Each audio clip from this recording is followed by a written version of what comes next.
masama ang pag-unlad, at malayo-layo na rin ang ating narating.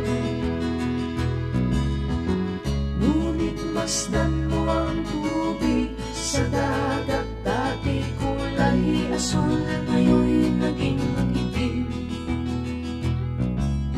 Ang mga dumi natin kinalat sa hangin, sa langit huwag na natin paabutin,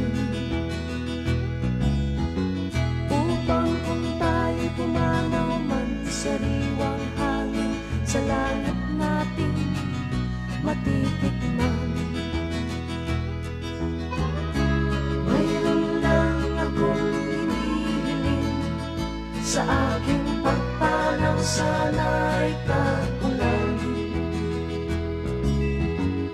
Gitara ko ay aking dadalhin, upang sa ulap na lang tayo magkantahan.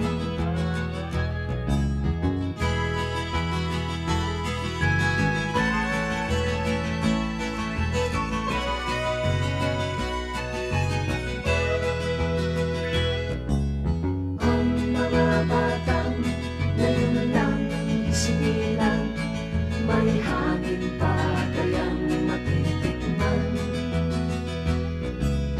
May mga puno pa kaya silang aakyatin, may mga ilog pa kayang lalangoyan.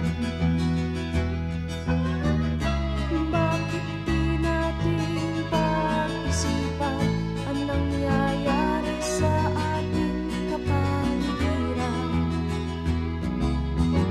Hindi nga masama ang pag-unlad kung hindi nakakasira ng kalikasan.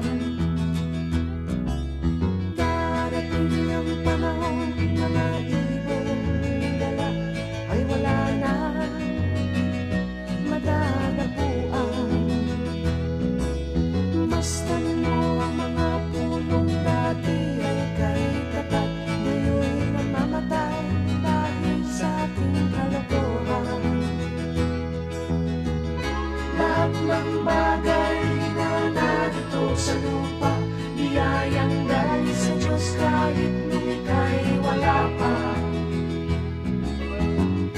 Ingatan natin at huwag nang sirain pa, pagkat pag kanyang